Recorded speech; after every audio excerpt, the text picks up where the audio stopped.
Our next speaker is Qizhi He from Civil, Environmental, and Geo Engineering. And I'll ask Zach McEachran to prepare for the next talk. Thank you. Good afternoon, everyone. It's my pleasure to introduce our ongoing work using generative AI for scientific computing.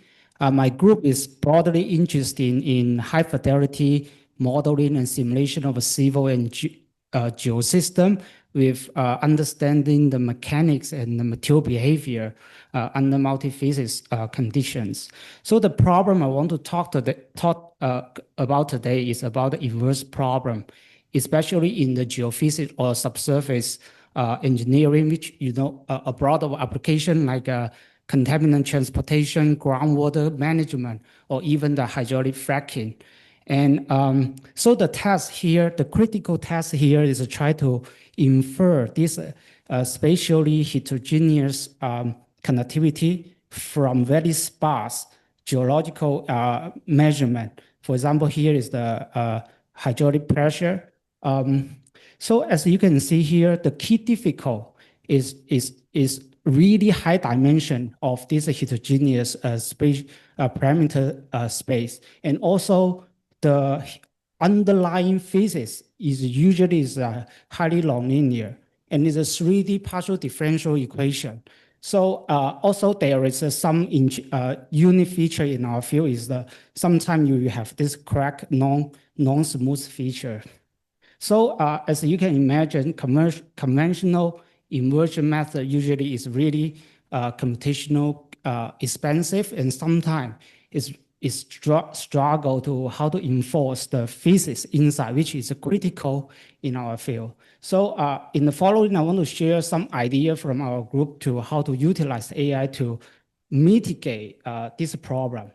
So I just show a very high level idea here. So we adopt the so-called latent diffusion model to represent the high dimensional geological realistic sample, as you can see here. Then we incorporate this pre-trained latent diffusion model as a decoder.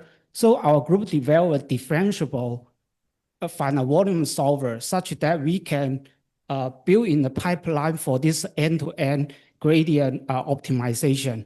So, so by doing that, the key feature is that we not only significantly reduce the dimensions for the parameter optimization, but also we strongly enforce the physics inside.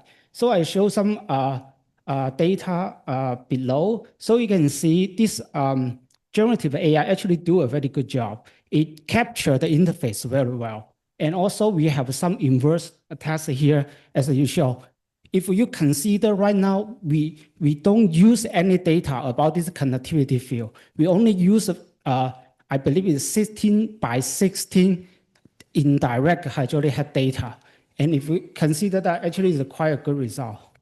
All right, so just want to say this framework is not only applied to geophysics, but beyond the geophysics. So recently we have this project collaboration with 3M. So it's try to utilize this framework to speed up for the polymer design. If you feel interested about this inverse framework, feel free to reach out. I'm happy to talk about that offline. Thank you.